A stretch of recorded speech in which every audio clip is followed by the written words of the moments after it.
Have you ever listened to a podcast that helped you plan your trip? Well, I just got back from a mother-daughter trip to Boston, and Out Travel the Systems episode titled Only in Boston gave us lots of ideas of potential things for us to do. After a year in our homes, many of us are eager to travel again. If you're ready to go overseas, this season includes memorable explorations of Spain, France, and Australia, as well as some of America's most vibrant cities like Boston, New York City, and Chicago. Now, before you embark on your next trip, join host Nasrina Tassi to swap tips with travel experts and industry insiders, as well as people just like you and me who have great travel stories to share. So subscribe to Out Travel the System today on Apple Podcasts via the link in our show notes. Welcome to The Thought Card, a podcast about travel and money, where planning, saving, and creativity leads to affording travel, building wealth, and paying off debt. We are the Financially Savvy Travelers. Hey, Financially Savvy Travelers. Welcome back to another episode of the Thought Card podcast. Today, we have Vicky Sosa, who is a Florida-based blogger traveling around the world with her stuffed monkey buddy. Stationed in Europe for 3 years with the Army, Vicky was able to visit many countries, including Spain, England, Norway. You take your pick. Years later, tired of the 9-to-5 lifestyle, she then sold all of her stuff and started traveling full-time through house sitting. Her travel blog, buddythetravelingmonkey.com, will inspire you to get out there and see the world, whether it's a weekend trip or traveling for a year. Vicky is proof that nothing can stop you from prioritizing travel. In this episode, we're going to be talking about how being in the Army made her a better traveler and prepared her for a location-independent lifestyle. So welcome to the show, Vicky. Thank you, Donnell. Thank you so much for having me. This is going to be a great chat. I'm really excited. We've been friends, online friends. We've met up at travel conferences, blogging conferences, and I knew that you were in the military, but I didn't know the extent of your entire journey. And I also knew that you were a full-time travel blogger as well, but I really am excited to chat with you about designing your life because you've transitioned many times, and at the core, location independence seems like it was a really big pillar for you, and you were able to make it happen. So super, super stoked to talk all about location independence as well as your time in the military. So would love to hear some more detail about, like, was travel a big part of your life growing up? How did you start traveling? Did the military inspire you to start traveling? How did that start? So actually, I've had a passport since I was a baby, literally. My father is from Guatemala. So since I was a baby, I would travel to Guatemala. I was baptized in Guatemala. So my parents, as a baby, flew me over. And then as a kid, every summer between school, I would go to Guatemala. So I've always felt comfortable on planes. As I got a little bit older, I would fly there on my own. My parents would, put me on the plane and my family would be waiting for me at the airport. So I've always loved to travel. And growing up, my mom had encyclopedias. And I know that's not a common thing anymore. Everything's online. But I remember I would just sit on the floor going through these encyclopedias and seeing these amazing places and just thinking, I'm going to see that myself one day. I would look at pictures and I want to see that for myself. So yeah, I've always loved to travel. And then I ended up joining the Army. I was 19, I think I was. And, I was stationed in Georgia. And then I got the opportunity to go to Germany. And I was in Germany for 3 years. And that's when I really was able to travel a lot. I went to many countries and that was like, wow, this is finally happening. I was in Rome. And I remember touching this pillar and I was like, what if Caesar touched the same pillar? And I got teary-eyed because that's just something that I'm a big history buff too. So it was a great experience being able to travel over there. That is incredible. And, we have a similar background in the fact that we would go back home where our family is originally from. I would go to Haiti every single summer from like 3 to 15. It was great because you get to be part of that culture, speak the language, the food. It's just a rich experience. Oh, for sure. You get to see the differences as far as, in the US, a lot of things are different. You're used to probably asphalt roads and things, like grocery stores, not necessarily dirt roads or small markets. And it just teaches you a lot about just how other countries are set up, logistics and stuff too. No, that's so true. I remember I would come home from an entire summer in Haiti and I would forget how to speak English. So the first couple days at school were a little like my English is a little heavy there, but it was just a great experience overall.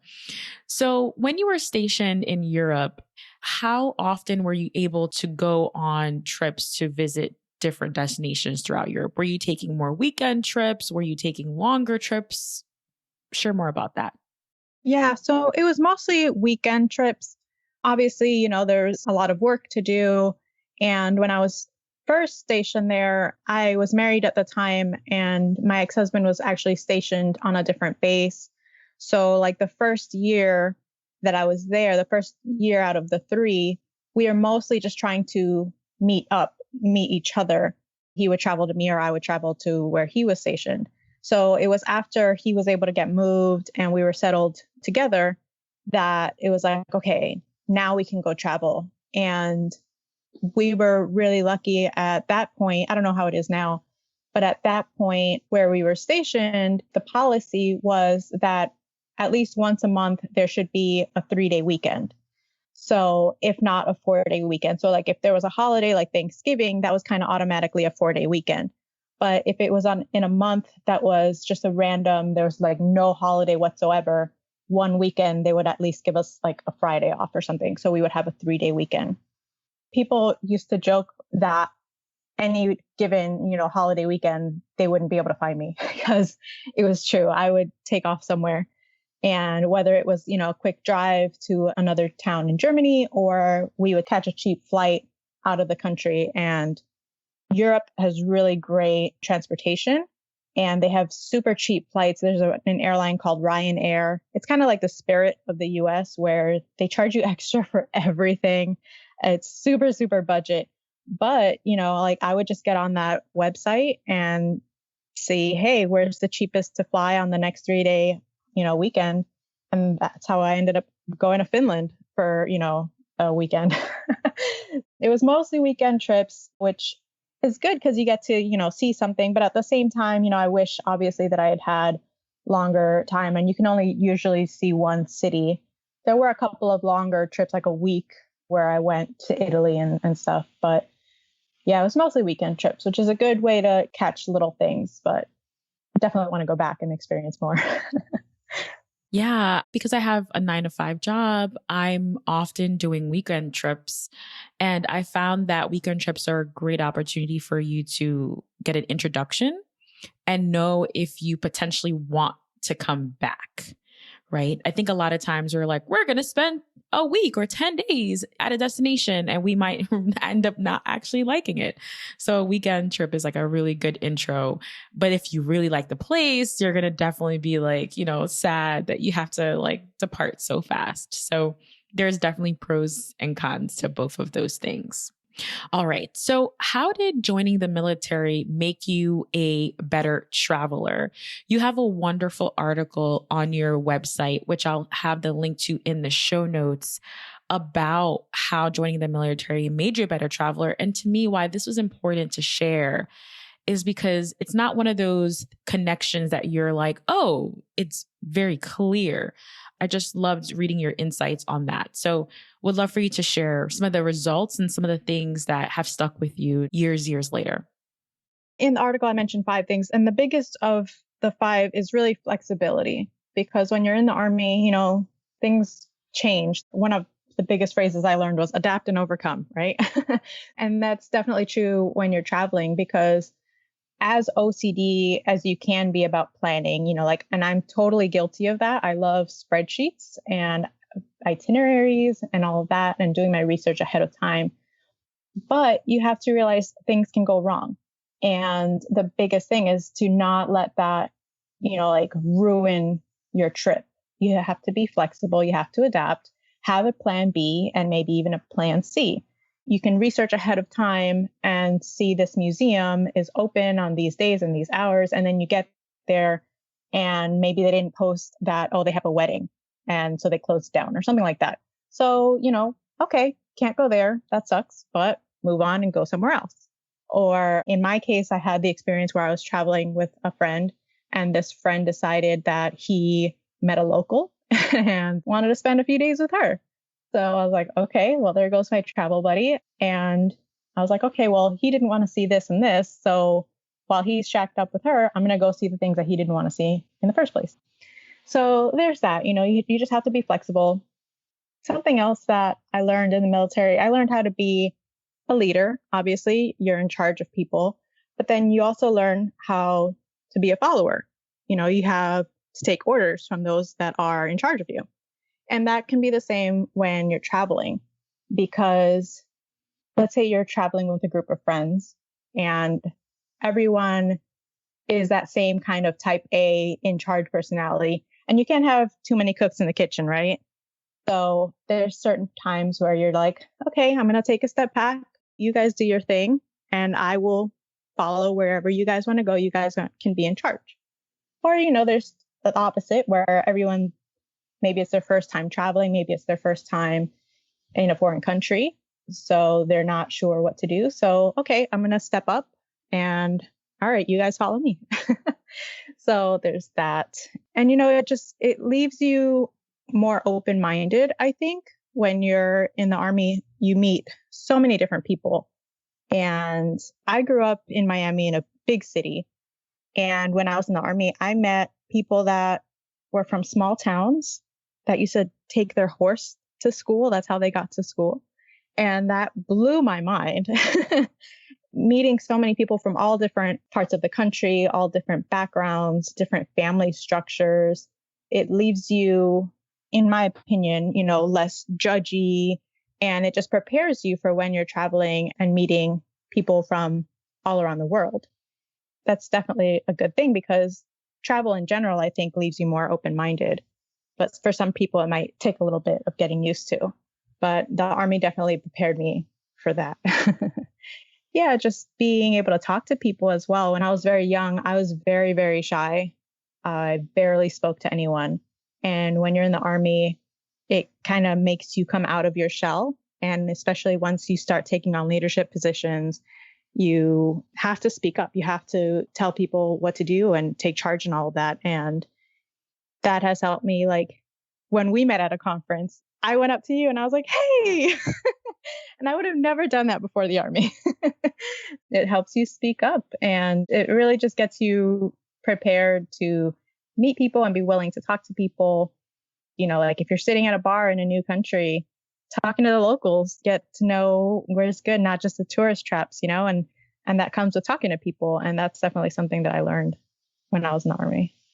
I love all of those just insights and all the things that you've learned and how it translates to being a better traveler. So these are amazing. And again, I'll have the link in the show notes for you all so you could read the full article as well.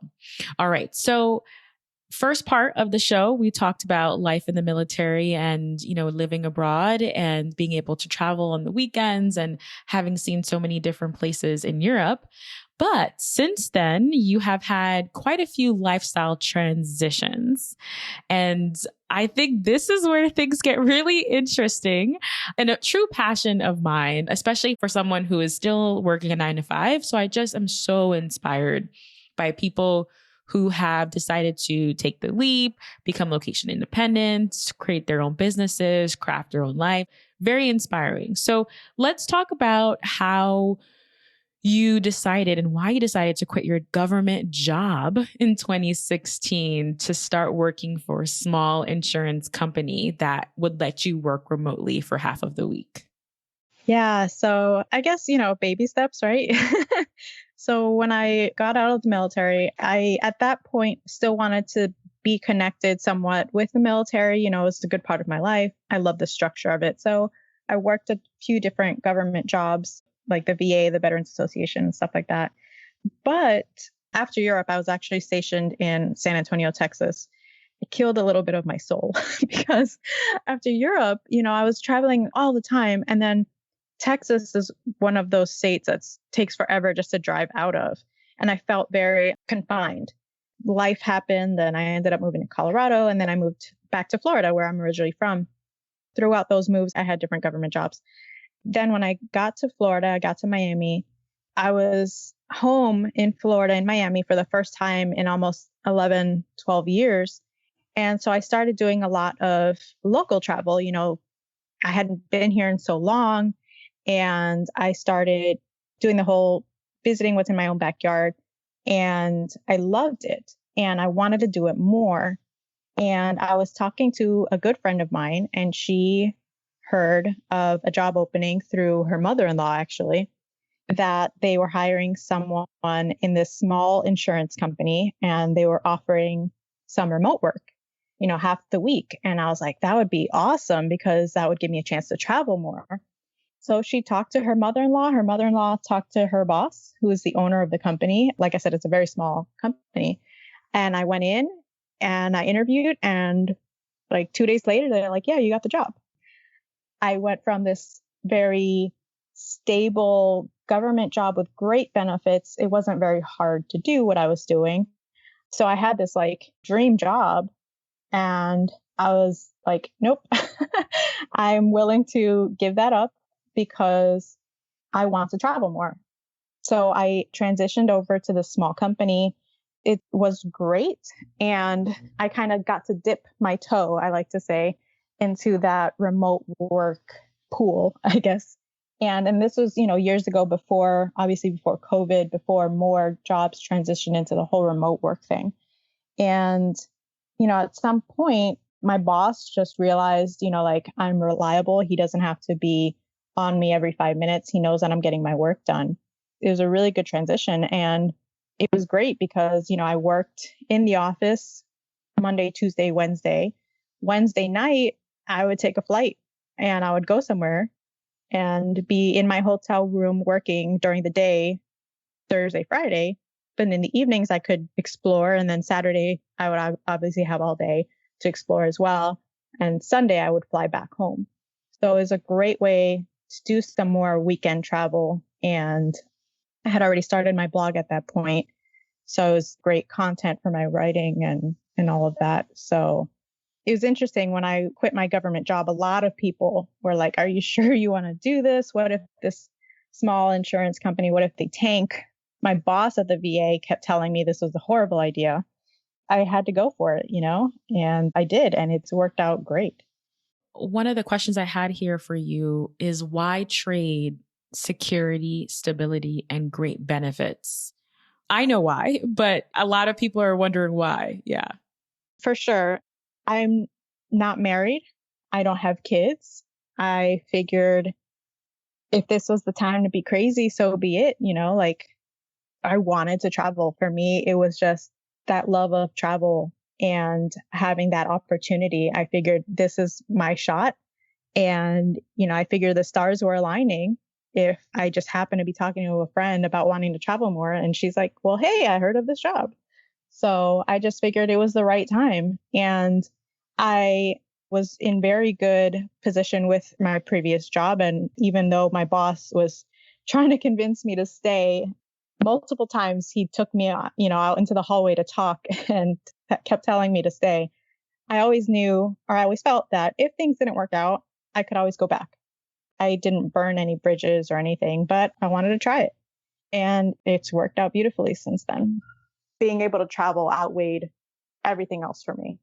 Yes, yes. And when we say words like security, stability, great benefits, these are all relative and these are all subjective, right? Because you can find stability in other forms. You can find security in other forms, benefits in other forms. And like you said, it's all about weighing out the pros and cons. For you, traveling, being location independent, weighed more than some of the other things that were being offered through your 9 to 5 job. So I love your answer. And I think, again, it's all about what you truly want. As a listener, what do you want, right? What do you want and what do you prioritize?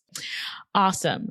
So how did you build up the confidence to take on this new opportunity? Was it the love of travel that just gave you the courage? Were you nervous? Were you scared about taking the leap? Talk about more in terms of confidence. Like, how were things playing on in the inside? So it's interesting because I started this new job and eventually, like I said, I kind of dipped my toe into the whole remote thing. I loved it so much and I had started my blog and eventually I got into the mindset that I wanted to focus more on my blog and I wanted to blog full time. And, you can't get 100% out of something unless you give 100%. And this job that I was working, even with the remote and everything, I still didn't have time to work on my blog as much as I would have liked. I was doing stuff late at night and it was just exhausting. And I started seeing other bloggers were full time and they were traveling and focusing on their blog. At one point, I decided, even though this new job had been great, I had already been there a couple of years, I decided that I wanted more. I wanted to be completely remote. So I actually went in to quit that job. And I was like, okay, I'll figure out the money stuff later. So I actually went into the job and talked to my boss, the owner of the company.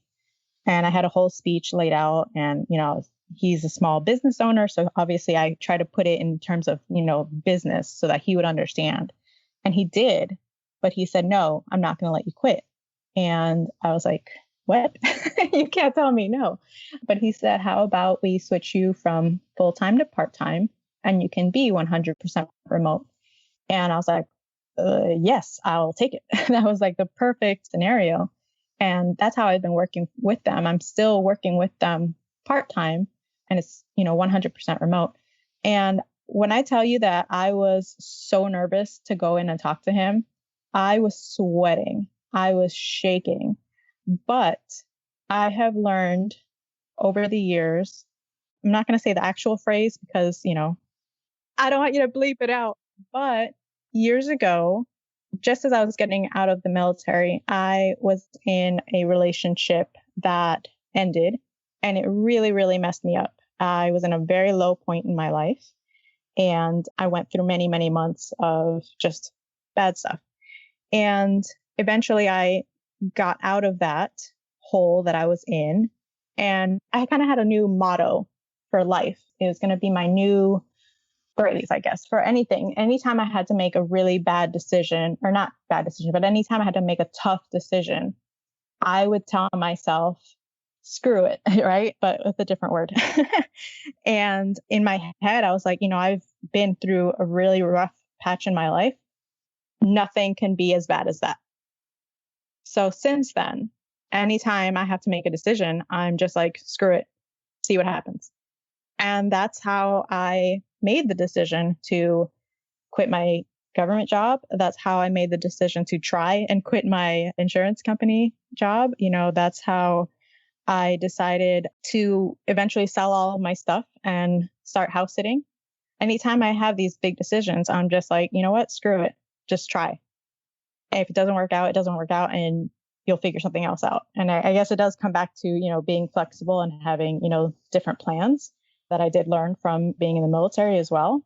But yeah, I was just like, screw it. And so far, everything's worked out. So maybe I'm just an optimist, but that's how I made the decision. I just said, screw it. And I tried and it worked.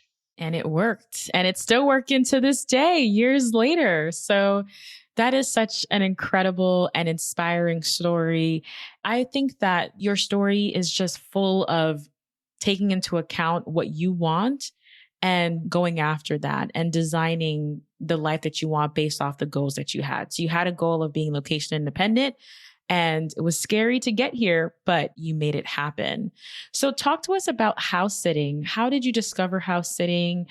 I know that you're traveling quite a bit now. Where are you now? And how has house sitting fueled the fire for you to be able to travel further, longer, and all of that? So, like I said, I came up with this plan with my boss, thankfully, to be able to be 100% remote. And like I said, I moved from full time to part time. So obviously, I was going to be making the money that I was, but where does most of your money go? It goes towards your rent or your mortgage, right? So I figure I don't want that anymore. I don't want to make those payments anymore. So I had heard just through blogging already, I was in the blogging community, other bloggers that were traveling around by house sitting. So I said, I can do that. Like I love pets. I've had my own dogs. I've taken care of other people's pets before, when I was in the military, people would have to leave for training or whatever. So I would watch their dogs and stuff like that. I figure, I see other people doing it, so I can do it too.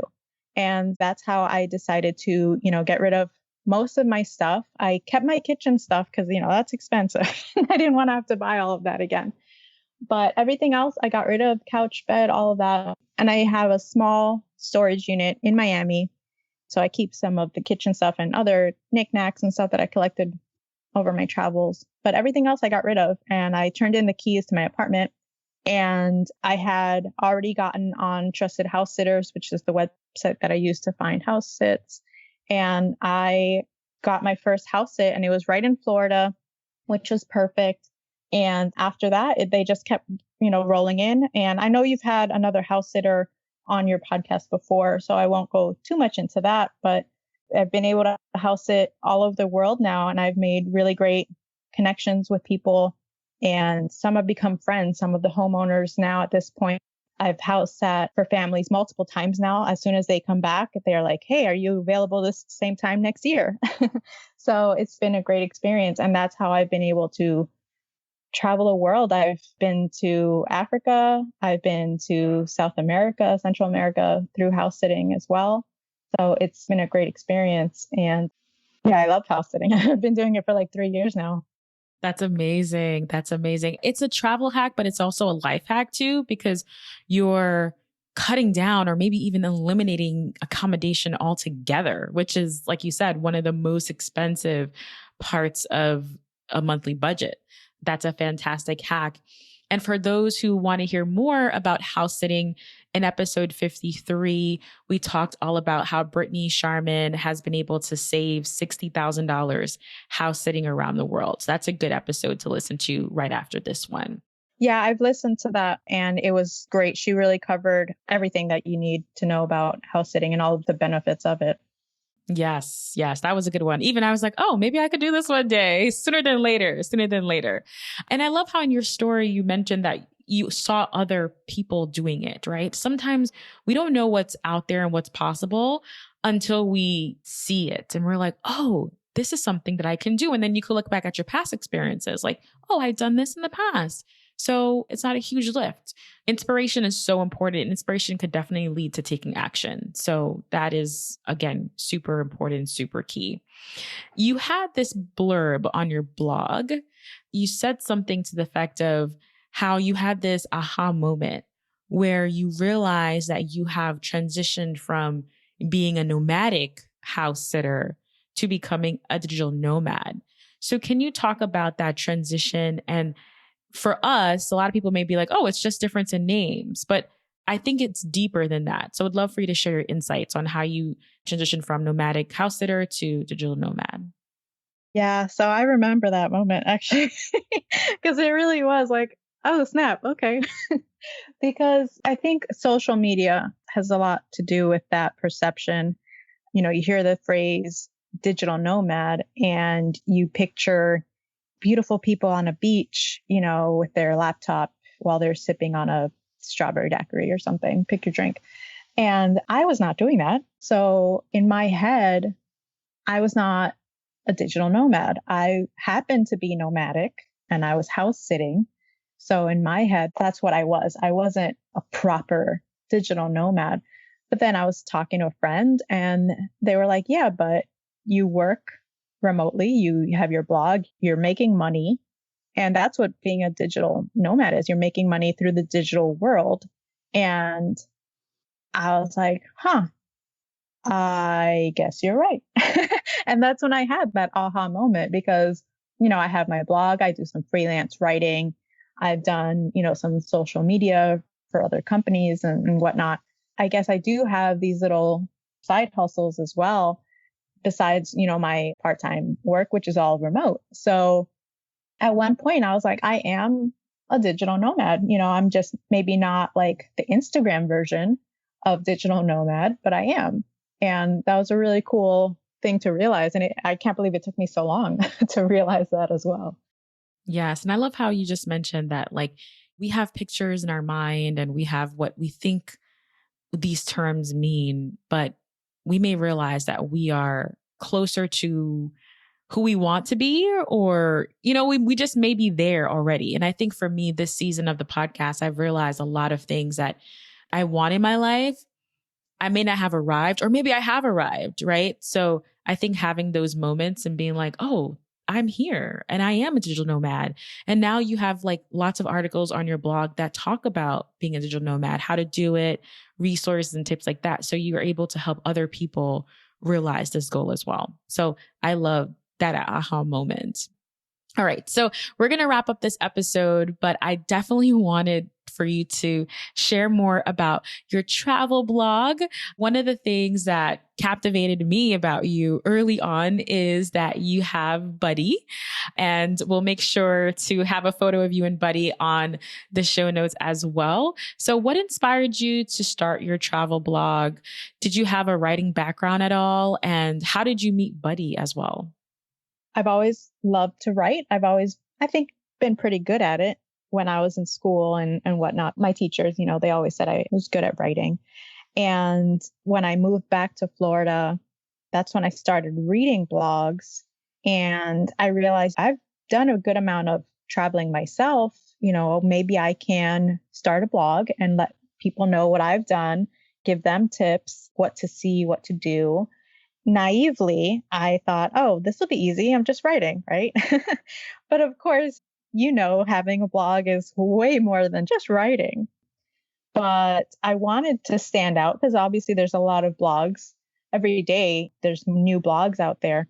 But I had already bought Buddy and I already had pictures of him in different places. So when it came time to start my blog and what to name it, I was like, why don't I name it after Buddy? It'll be a way to stand out. It'll be memorable. And I think it has been. I've been in conferences and stuff where people come up to me and they're like, oh, you're Buddy. I'm like, well, I'm actually Vicky. But yeah, nobody knows my name. Everybody knows Buddy, which is fine. So I actually respond to Buddy. But that's how the blog came to be. I just wanted to help people and inspire people. And Buddy, I actually got him. So I mentioned I had this really bad breakup years ago. And after that breakup, I got rid of everything that guy had given me. And I was at a Miami Dolphins football game. I was leaving with my friends. We stopped in the gift shop and I saw Buddy there and I just thought he was adorable. So I bought him because I said, I don't need a man to get me a stuffed animal. I can get one for myself. And I did. And that's how I got Buddy. It was December of 2012. So I've had him for a few years now. Like I said, I had already started traveling with him and taking pictures of him. So when I started my blog, years later, I already had, some great pictures of him in Bali and, just around the country and stuff. So that's how the blog happened. That's how I met Buddy. And we've been great friends ever since. I love that. I love that. And Buddy definitely makes you stand out. And it's one of the things that I was like, I knew, of course, your face when we met at conferences, but I was like, yes, like I totally remember Buddy and just like seeing, because I don't think anyone I've known in the travel sphere does anything like that. So again, it just makes you so unique. And I love that story and how Buddy's well-traveled more than people, more than other people, right? Which is awesome. Well, Vicky, thank you again for stopping by and sharing your story, your tips, and how you transitioned from being in the Army, all things that you've learned and really carving and crafting this lifestyle where you're location independent and you're doing truly what you want to do. So absolutely love that. Now, in the extended interview with Vicky, she's going to be sharing how to best prepare for pitching brands and how to land press trips with tourism boards and hotels. Now, like I mentioned before in the episode, Vicky and I know each other, we've met. And one of the things that has stood out to me about Vicky is that she lands lots of brand deals. She's worked with tourism boards, many tourism boards. So we're going to get an inside scoop behind what that's like, how to prepare. And to get access to that extended interview, you'll have to join the Thought Card Club. You can head over to the link in the show notes to get access to that. But, Vicky, thank you again. Feel free to share with everyone how they can connect with you and what's on the horizon for you. Where are you now? I think you're in Mexico. Are you in Mexico still? I wish. No, no, I am back in Florida. We were in Mexico for 3 months, which was great. We're in Florida. We're in a small town right now called Sanford, about half an hour north of Orlando. We're house sitting and taking care of 2 huskies, which has been interesting. They are full of energy, but we're just going to keep house sitting for now. There are days where I'm like, man, I wish I had my own kitchen. So eventually we'll settle down. But for now, house sitting is a great way to travel and see new places. So we're going to be in Florida for the next couple of months, and then we're going to start working our way north. And so we have a few house sits in Georgia. We're going to be in Marietta. We're going to be in Savannah, which I'm really excited about. I've never been to Savannah. I've only driven through it. So I'm super excited about that house sit. We'll be up in Ohio, eventually in Massachusetts. So yeah, the next few months are going to be fun. Well, when you're driving to through Connecticut, make sure you let me know because I'm not too far. Now, how can folks connect with you? Your website, your Instagram handles, if you're on Twitter, share all the places. Yeah, so basically just look up Buddy the Traveling Monkey. Our website is buddythetravelingmonkey.com. On Instagram, it's Buddy the Traveling Monkey. TikTok, I'm kind of new to TikTok, so I haven't posted too much there, but that's also Buddy the Traveling Monkey. The only thing that's a little bit different is Twitter. And that's because anything buddy and monkey related was already taken when I was, starting the handle. But for Twitter, it's traveling 1223 because I got him December 23rd. But everything else, yeah, just look up Buddy the Traveling Monkey will pop up. Excellent. And again, we'll have all of the links in the show notes. And if you want to see Buddy, we'll have a photo of Vicky and Buddy as well in the show notes. All right. That's it for this one. See you guys in the next episode. I hope you enjoyed this episode, but don't forget there's way more where that came from. When you become a supporter of the show, you'll get bonus episodes, additional tips on affording travel, real-time updates, as well as strategies for building wealth and creating multiple income streams. Head over to thoughtcard.com/join to support. Also, be sure to follow me on Instagram. I'm at the Danielle Desir. Slide in my DMs and share with me your thoughts about this episode. What did you enjoy? What stood out to you? Let me know. I'd absolutely love to connect with you outside of the podcast. See you in the next one.